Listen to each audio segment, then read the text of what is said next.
Salutations chers terriens, bienvenue dans UFO Legacy, présenté par Van Roswell, c'est-à-dire moi. J'espère que vous vous portez bien et que vous avez passé de très bonnes fêtes de fin d'année. Puis d'ailleurs, tant que j'y suis, bonne année à toutes et à tous, bonne santé, surtout en cette période, et tout le baratin habituel qu'on prononce à chaque nouvel an. Dans cette vidéo, je vais vous aborder un phénomène, que dis-je, une série de phénomènes qui se sont produits aux quatre coins du globe, et qui ont à leur tour affolé les médias et les réseaux sociaux. D'autant plus que c'est très récent, puisque ça a débuté en novembre 2020. Il s'agit bien là du phénomène des monolithes de métal, retrouvés dans des coins isolés, genre des déserts, des forêts, des plages, des collines, et ainsi de suite. Et je pense que ce mystère n'aura pas fini de nous surprendre.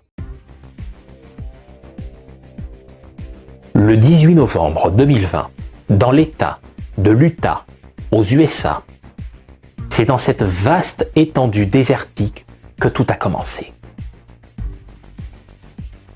Des responsables locaux, plus précisément des employés du département de la sécurité publique de l'État, alors qu'ils survolaient la zone afin de compter des spécimens de mouflons, ont découvert une étrange structure étincelante, plantée sur le sol rougeâtre des lieux.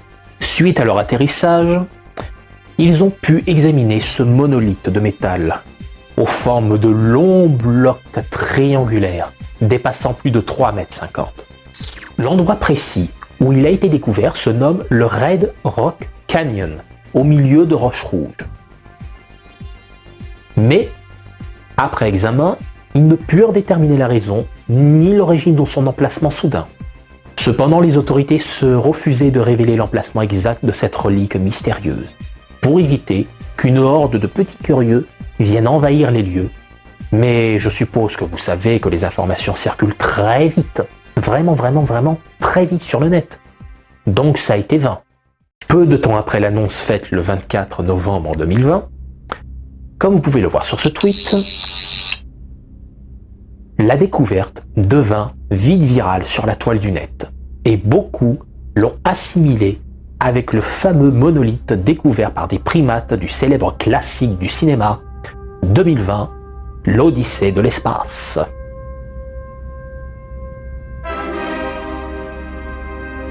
Ça a également enflammé les passionnés d'OVNI, qui ont tout de suite identifié ce monolithe comme étant d'origine extraterrestre. Maintenant que j'y pense, soit dit en passant, suite aux diverses publications, le 23 novembre 2020, un communiqué avait été publié par le département de la sécurité publique, dont les autorités locaux qui ont fait la découverte, dans laquelle elle disait très précisément, attendez que j'y retrouve, il est illégal d'installer des structures ou des œuvres d'art sans autorisation sur les terres publiques, quelle que soit la planète d'où vous venez. Alors, était-ce de l'humour de leur part? Ou alors était-ce un avertissement pour d'éventuels visiteurs venus d'ailleurs? Je n'en ai aucune idée. Plusieurs théories ont été faites sur cette relique, dont la provenance extraterrestre. Mais parmi elles existerait une spéculation bien plus probable. Et le responsable de cette œuvre remarquable pourrait être John McCracken, un sculpteur minimaliste américain de Californie ayant toujours eu une affinité pour la science-fiction. Et il est vrai qu'après quelques renseignements pendant que je réalisais mon script pour cette vidéo, cet artiste avait la particularité de créer des formes géométriques simples.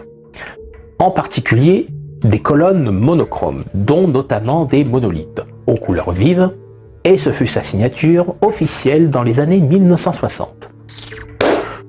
Seulement voilà, il y a des incohérences sur cette théorie alléchante. Et oui, parce que le monolithe a été découvert en novembre 2020, tandis que John McCracken est mort en avril 2011.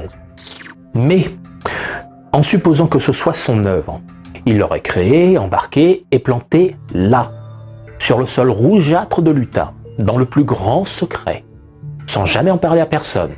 Tout ça, bien avant sa mort, bien entendu. Il n'aurait pas pu faire tout cela sous sa forme spectrale ou astral, allez savoir.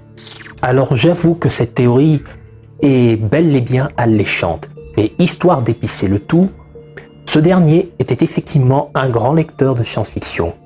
Et, cerise sur le gâteau, il croyait au voyage dans le temps et à la vie extraterrestre.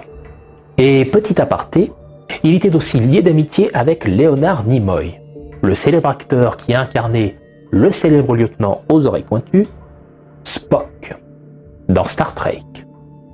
Également décédé, mais en février 2015.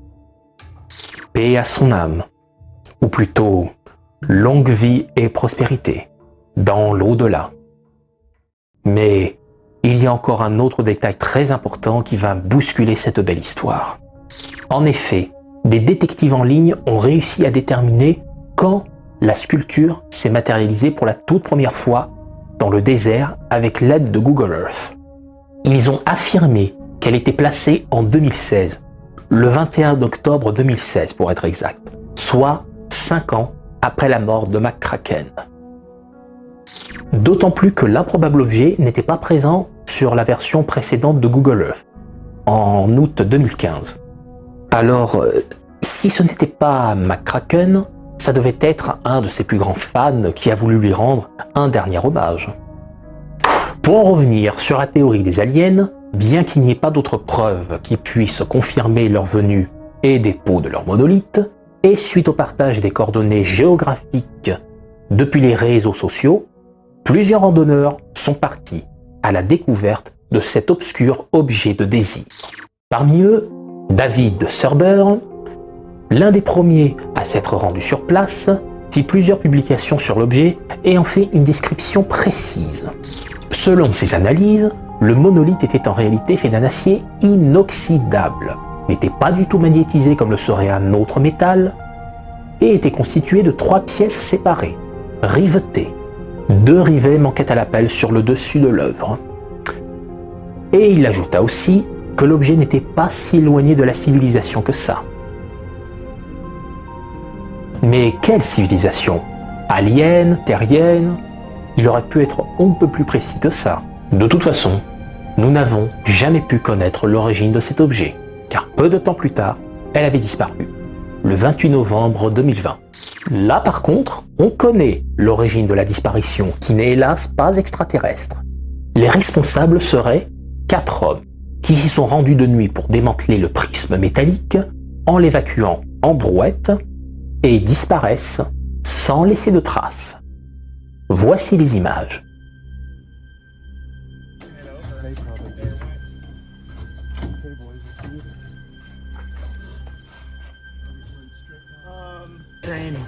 The safe word is run.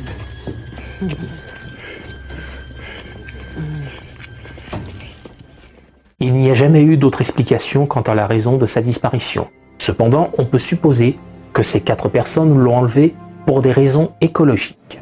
Car au moment où ça a attiré l'attention de beaucoup d'internautes au monde, il y aurait eu une énorme foule touristique et ça aurait mis en péril un site naturel à cause de nombreux déchets laissés par ces derniers. C'est tout à fait louable comme attention, je l'avoue. Même si son origine reste inconnue, ce monolithe a donné l'occasion à plusieurs personnes de se rassembler autour de quelque chose d'assez positif. Une échappatoire à toutes les négativités que nous avons tous connues en 2020. Mais cette première apparition n'était que le début, puisque 3 jours après, un autre monolithe a été retrouvé au cœur de l'Europe. Fin novembre, début décembre, une nouvelle structure de métal a été retrouvée en Roumanie, sur une colline dominante de la ville de Piatra Neamț, près de la forteresse de Petrodava Dacian, un site archéologique connu du pays. Des images de ce pilier furent avant tout publiées par les médias locaux de la région de Neamț. Puis ensuite, des employés de la station de radio Journal FM se sont rendus aussitôt sur les lieux pour constater par eux-mêmes, et ils furent effectivement surpris de la découverte de cette structure métallique recouverte de motifs en spirale. Alors oui, si on se penche sur l'une de ces photos, contrairement à son prédécesseur américain, la stèle roumaine, en plus de faire 4 mètres de haut, présente une surface lisse et presque poli, avec comme signe supplémentaire des motifs en spirale qui me font plus penser à des gribouillis faits par un gamin de 5 ans, et semblaient ne pas avoir été faits d'un seul tenant. Ce monolithe-là ressemblait davantage à une conception artisanale, et ses angles présentaient par endroits des soudures. Tout le tour du pilier, la terre et les graviers au sol étaient également remués, comme si celui ou celle qui avait placé ce pilier avait creusé un trou puis rebouché. Aussi peu impressionnant que son frère américain, l'histoire reste à peu près la même. Son origine inconnue, son auteur inconnu, pourquoi l'a-t-on placé à cet endroit? Et la structure a aussitôt disparu. Un mystère de plus volatilisé sans qu'on puisse comprendre le pourquoi du comment. Mais pensez-vous que ce phénomène répétitif était le dernier? Eh ben non, parce que figurez-vous que bien d'autres monolithes ont été retrouvés dans le reste du monde.